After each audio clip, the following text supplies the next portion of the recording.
Hello students आज का जो हमारा टॉपिक है वो है कैपिटल बजटिंग मेथड्स। तो कैपिटल बजटिंग मेथड्स में आज जो मेथड हम डिस्कस करने जाएंगे वो है ट्रेडिशनल मेथड्स के अंडर पेबैक पीरियड मेथड्स। तो एक बार हम पहले कैपिटल बजटिंग के जो भी मेथड्स हैं उन सभी को एक बार डीपली देख लेते हैं। तो यहाँ पर कैपिटल बजटिंग मेथड्स के अंडर हमारे मेनली दो मेथड्स आते हैं। वन इज़ ट्रेडिशनल और जिसको नॉन डिस्काउंटेड मेथड्स भी कहते हैं, और सेकंड है टाइम एडजस्टेड और डिस्काउंटेड कैश फ्लो मेथड्स। यहाँ पर स्टूडेंट्स ट्रेडिशनल या नॉन डिस्काउंटेड मेथड्स के अंदर हमारे नॉर्मली दो मेथड्स आते हैं। One is payback period method and other is accounting rate of return. Next है हमारा टाइम एडजस्टेड और डिस्काउंटेड कैश फ्लो मेथड्स, और इसके अंदर हमारे थ्री मेथड्स आते हैं। नेट प्रेजेंट वैल्यू जिसको हम एनपीवी भी कहते हैं, and other second is internal rate of return and third is profitability index method. तो चलिए शुरू करते हैं। जो हमारा पहला मेथड हमने आज करना है, फर्स्ट पेबैक पीरियड मेथड, जो कि वेरी इंपॉर्टेंट मेथड है and very simple and the oldest method in capital budgeting. तो चलिए शुरू करते हैं हम पहला मेथड ट्रेडिशनल मेथड्स। और ट्रेडिशनल मेथड्स के अंदर हमारा जो पहला मेथड आता है स्टूडेंट्स वो है payback period method. The payback sometimes called as pay out और पे ऑफ पीरियड मेथड।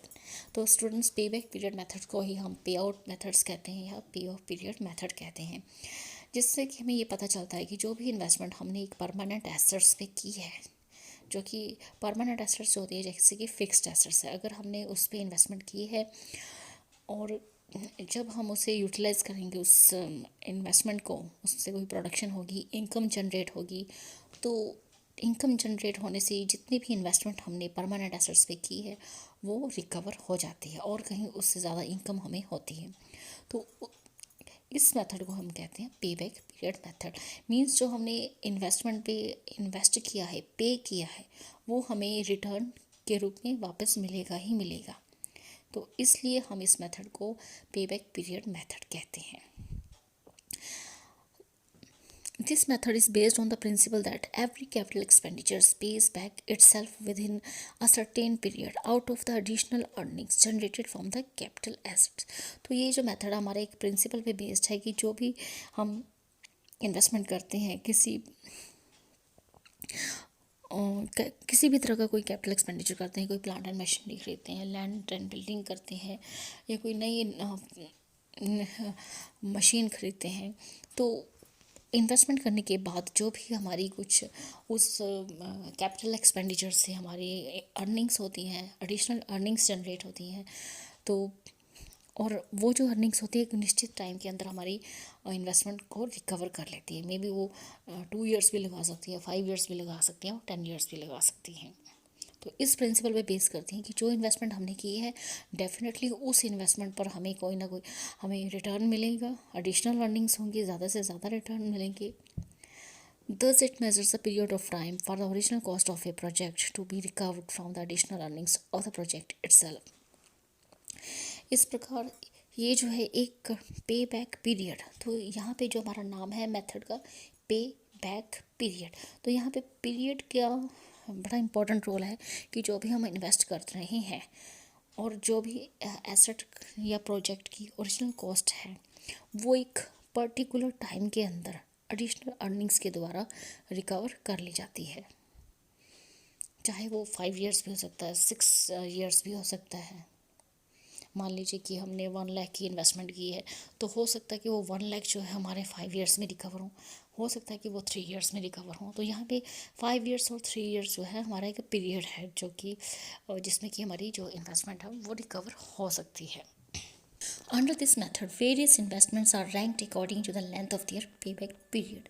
तो यहाँ इस मेथड के अंदर हमारे पास बहुत सारी इन्वेस्टमेंट्स होती हैं जिसको कि हम रैंक करते हैं according to the length of their payback period. तो उनको पेबैक पीरियड के अकॉर्डिंगली हम उनको रैंक करते हैं और वही प्रोजेक्ट्स को हम सेलेक्ट करते हैं जिनका शॉर्टर कम से कम पेबैक पीरियड होता है। उसी प्रोजेक्ट को हम सेलेक्ट करते हैं which gives a shorter payback period as compare to the one which has a longer payback period. In case of evaluation of a single project, it is adopted if it pays back for itself within a period specified by the management। अगर हम एक single project को evaluate कर रहे हैं तो उसका जो पेबैक पीरियड होगा वो मैनेजमेंट स्पेसिफाई करती है। अगर उस पेबैक पीरियड में हमारा प्रोजेक्ट की जो इन्वेस्टमेंट है वो रिकवर हो जाती है, तो वो प्रोजेक्ट अडॉप्ट कर लिया जाता है। And if the project does not pay back itself within the period specified by the management, then it is rejected. लेकिन अगर प्रोजेक्ट पे बैक ना कर सके जो टाइम पीरियड मैनेजमेंट ने स्पेसिफाई किया है, तो इस केस में हमारा जो प्रोजेक्ट है वो रिजेक्ट हो जाता है। The payback period can be ascertained in the following manner. Step 1. Calculate annual net earnings or profits before depreciation and after taxes. These are called annual cash inflows. तो यहाँ पर पेबैक पीरियड मेथड का जो पहला step है, यहाँ पर हमें कैलकुलेट करना होगा प्रॉफिट्स और एनुअल कैश इनफ्लोस, जो कि होगा हमारा before depreciation but after taxes.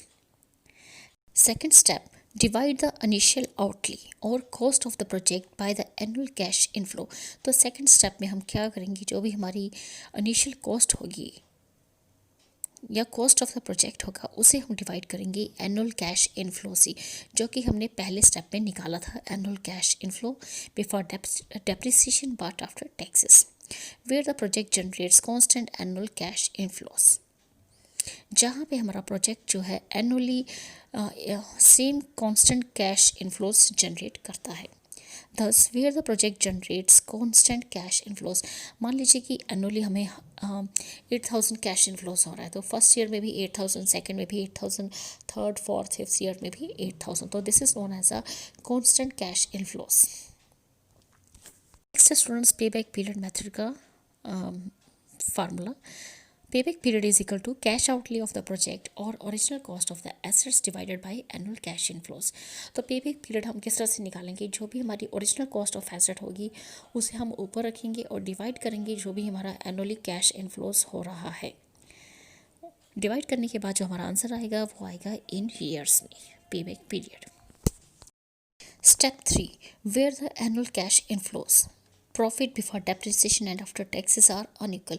लेकिन अगर किसी केस में हमारे प्रोजेक्ट में एनुअल कैश इनफ्लोस जो हो अनइक्वल हो रहा हो, मीन्स पहले साल में मान लीजिए 8,000 हुआ, सेकेंड ईयर में 10,000 हुआ, थर्ड ईयर में 15,000 हुआ और फोर्थ ईयर में 4,000 हुआ, तो ऐसे केसेस में हम पेबैक पीरियड किस तरह से कैलकुलेट करते हैं।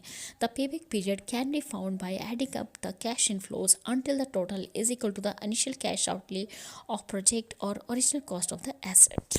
तो यहाँ पर हम सभी कैश इनफ्लोज को एडअप करते रहते हैं year by year by year, और तब तक एडअप करेंगे जब तक कि हमारी जो इनिशियल इन्वेस्टमेंट की जो वैल्यू है वो इक्वल टू नहीं हो जाती। और जब हमारी एनुअल कैश इनफ्लोज का टोटल इनिशियल इन्वेस्टमेंट के इक्वल आ जाता है, इनिशियल कॉस्ट ऑफ प्रोजेक्ट या ओरिजिनल कॉस्ट ऑफ एसेट आ जाती है, तो वो जो होता है वो होता है हमारा payback period in years and months में usually. Example 1, a project costs rupees 1 lakh and yields an annual cash inflow of rupees 20,000 for 8 years। तो यहाँ पे हमारा जो प्रोजेक्ट है उसमें हमने 1 लाख रुपीज़ की इन्वेस्टमेंट की है और जो हमें एनुअल कैश इनफ्लो हुआ वो हुआ 20,000 फॉर 8 ईयर्स। 8 ईयर्स में जो हमें अर्निंग्स हुई है एनुअल कैश इनफ्लो की वो हुई है 20,000। तो calculate its payback period method. तो इस एग्जांपल में हमें पेबैक पीरियड निकालना है। तो पेबैक पीरियड वो पीरियड होता है जिसमें कि हमें जो इन्वेस्टमेंट हमने की होती है उस इन्वेस्टमेंट का जो वैल्यू है हमने कितने टाइम के अंदर अपने प्रोजेक्ट में रिकवर कर लिया है। तो यहाँ पर हम पेबैक पीरियड का मेथड अप्लाई करेंगे। Payback period is equal to initial outlay of the project divided by annual cash inflow. तो यहाँ पे हम initial outlay of the project हमारी जो इन्वेस्टमेंट हुई थी वो वैल्यू रखेंगे रुपीज़ 1 लाख और डिवाइड करेंगे एनुअल कैश इनफ्लो से। तो जो कि एनुअल कैश इनफ्लो हुआ हमें वो हुआ 20,000 का। डिवाइड करने पे हमारा जो आंसर आया 5 ईयर्स का आया। तो जो हम 5 ईयर्स जो है वो हमारा पेबैक पीरियड मेथड है और ये 5 ईयर्स रिप्रेजेंट करता है कि जो हमने 1 लाख रुपए की इन्वेस्टमेंट की उस इन्वेस्टमेंट को हमने इस प्रोजेक्ट में 5 ईयर्स के अंदर लगे हमें उस इन्वेस्टमेंट को रिकवर करने के। तो ये था हमारा answer, payback period is equal to 5 years. Next है students advantages of pay back period method. तो पहला एडवांटेज है इसका, it is simple to understand and easy to calculate. तो पे बैक पीरियड मेथड जो है काफ़ी सिंपल है समझने के लिए। किस तरह से इस फार्मूले को अप्लाई करते हैं, it's very simple to understand and easy to calculate. और पे बैक पीरियड मेथड जो है सबसे ईजीएस्ट मेथड है। नेक्स्ट एडवांटेज है पे बैक पीरियड मेथड का, it saves in cost, it requires lesser time and labour as compare to other methods of capital budgeting. तो pay back period method जो है हमारी कॉस्ट को save करता है और कम से कम समय लगता है हमें प्रोजेक्ट को सिलेक्ट करने में, और लेबर लगता है as compare to the other methods of capital budgeting. In this method, as a project with a shorter payback period method is preferred to the one having a longer payback period method. तो इस method के under हम वही project को select करते हैं जो हमें कम से कम शॉर्टर पेबैक पीरियड देता है as compare to the longer payback period method. तो लॉन्गर पेबैक पीरियड मेथड्स जो होते हैं प्रोजेक्ट होते हैं उनको हम रिजेक्ट कर देते हैं। It reduces the loss through obsolescence and is more suited to the developing countries. तो ये हमारे लॉस को भी काफ़ी कम करता है और ये बहुत ज़्यादा सूटेबल होता है डेवलपिंग कंट्रीज़ के लिए, जैसे कि India which are in the process of development, जो कि डेवलपमेंट के प्रोसेस में एंड हैव क्विक ऑब्सोलेसेंस। और next students, due to its short term approach, this method is particularly suited to a firm which has shortage of cash or whose liquidity position is not particularly good. तो due to its short term approach, तो ये जो method है हमारा pay back period method उन्हीं firms के लिए ज़्यादा सूटेबल है जिनके पास कैश की शॉर्टेज होती है या जिनकी लिक्विडिटी पोजीशन बहुत अच्छी नहीं है। Disadvantages of pay back period method. तो पहला डिसएडवांटेज है it does not take into account the cash inflows earned after the पे बैक पीरियड। तो यहाँ पर जब हम पे बैक पीरियड निकाल लेते हैं तो उसके बाद जो भी हमारी उस इन्वेस्टमेंट से अर्निंग्स होती हैं तो उस अर्निंग्स को पे बैक पीरियड बिल्कुल भी कंसिडर नहीं करता। सपोज़ कीजिए कि 5 इयर्स हमारा जो है वो पे बैक पीरियड है, लेकिन 5 इयर्स के बाद उस इन्वेस्टमेंट से जो हमारी अर्निंग्स हो रही हैं, कैश इनफ्लो हो रहा है, तो उसे pay back period method does not consider.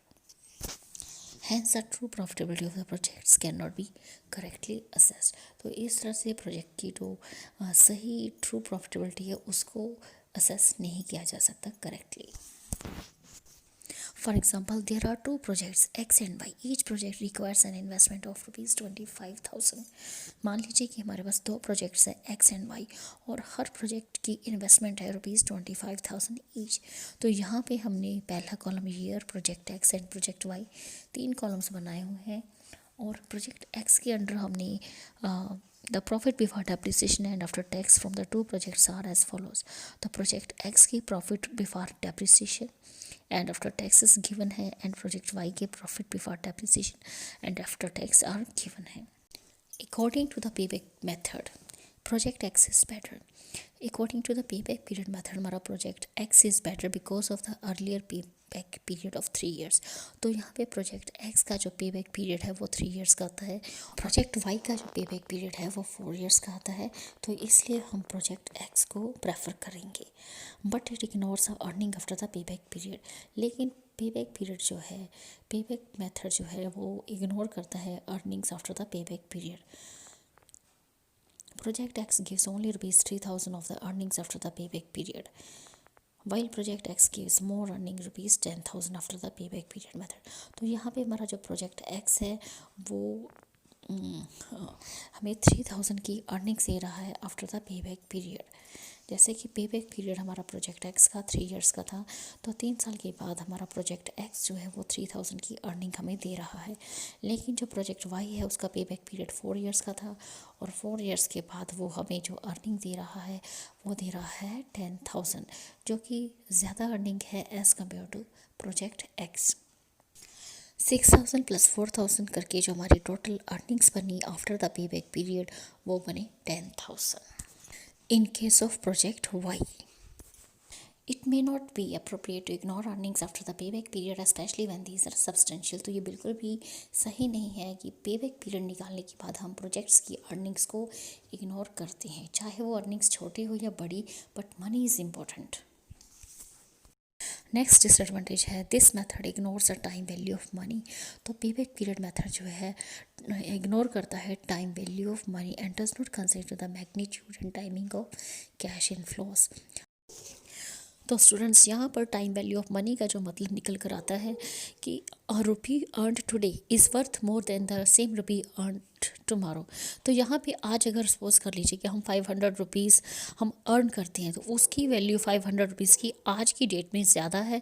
अगर वही 500 रुपीज़ हम करीब 10 साल बाद कमाते हैं तो तब 500 रुपीज़ की वो वैल्यू सेम नहीं रहती। मीन्स टाइम के अकॉर्डिंगली हर चीज़ की वैल्यू चेंज होती रहती है। This is known as a time value of money.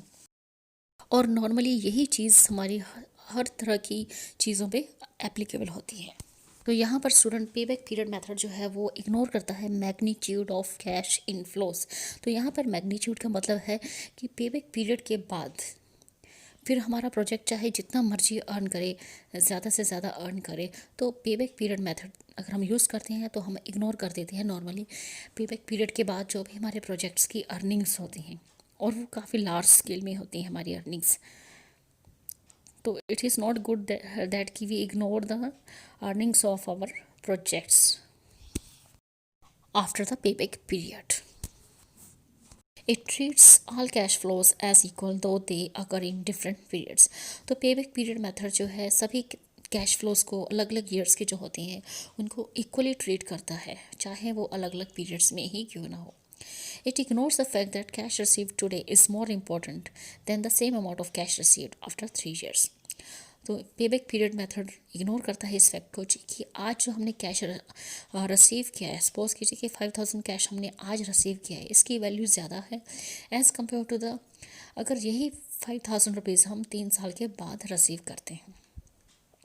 For example, तो यहाँ पर हमने 3 कॉलम्स बनाए हुए हैं। पहला कॉलम रिप्रेजेंट करता है ईयर को, और जो हमारा सेकंड वाला है annual cash inflows. Annual cash inflows के अंदर हमने 2 कॉलम बनाए हुए हैं, प्रोजेक्ट नंबर 1, प्रोजेक्ट नंबर 2। यहाँ पर हम प्रोजेक्ट नंबर 1 से और प्रोजेक्ट नंबर 2 से जो भी कैश इनफ्लोज होंगे उन्हें यहाँ हम लिखेंगे ईयरली। तो ईयर कॉलम में हमने 1 2 3 4 5 ईयर्स की कैश इनफ्लोज हम यहाँ पे डाल रखेंगे। तो प्रोजेक्ट नंबर 1 के जो इनफ्लोज हैं वो हमने डाल दिए, लिख दिए। प्रोजेक्ट नंबर 2 के ये कैश इनफ्लोज हमें हो रहे हैं। तो प्रोजेक्ट नंबर 1 और प्रोजेक्ट नंबर 2 का जो है टोटल वो हमने कर दिया है। प्रोजेक्ट नंबर 1 से हमें 35,000 का कैश इनफ्लोज हो रहा है, प्रोजेक्ट नंबर 2 से भी 35,000 का कैश इनफ्लोज हो रहा है। According to the payback method both the projects may be treated equal. तो यहाँ पर पेबैक मेथड के अकॉर्डिंगली अगर हम देखें तो दोनों ही प्रोजेक्ट्स इक्वली ट्रीट किए जा रहे हैं, क्योंकि दोनों ही project number 1 and project number 2 35,000 का कैश इनफ्लोज हमें दे रहे हैं। But in reality project number 1 gives more rapid returns. लेकिन अगर आप कंपैरिजन करें कि जो प्रोजेक्ट नंबर 1 है वो आपको ज़्यादा कैश इनफ्लोज दे रहा है कि शुरू की ईयर्स में, और ज़्यादा बेटर है प्रोजेक्ट नंबर 2 के कंपैरेटिवली। क्योंकि प्रोजेक्ट नंबर 1 में अगर आप स्टार्टिंग की कैश इनफ्लोज देखें वो है 10,000, 8,000, 7, 6, 5, 4 इस तरह से।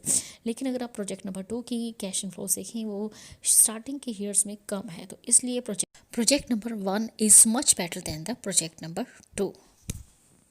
नेक्स्ट डिसएडवांटेज है it does not take into consideration the cost of capital which is a very important factor in making sound investment decisions. तो पेबैक पीरियड मेथड जो है कॉस्ट ऑफ कैपिटल को कंसिडर बिल्कुल नहीं करता, जो कि बहुत ही इंपॉर्टेंट फैक्टर है साउंड इन्वेस्टमेंट डिसीजंस के लिए। नेक्स्ट है इट में B difficult to determine the minimum acceptable payback period which it is usually a subjective decision.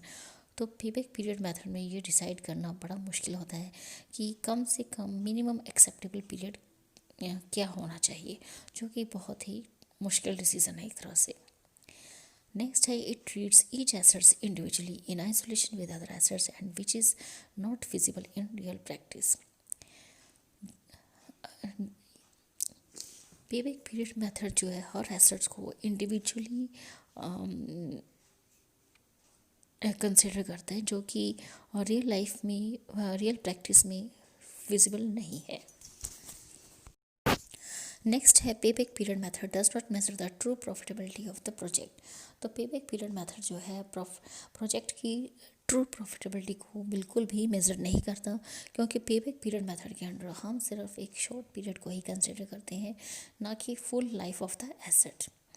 In spite of the above-mentioned limitations, this method can be used in evaluating the profitability of short-term and medium-term capital investment proposal.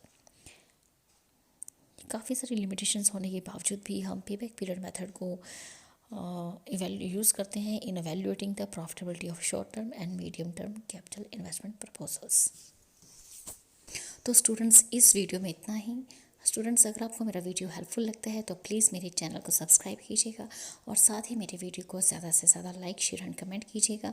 और भी किसी नए topic पे आप video देखना चाहते हैं तो प्लीज़ मुझे कमेंट बॉक्स में कमेंट कीजिएगा। Thank you, thanks for watching.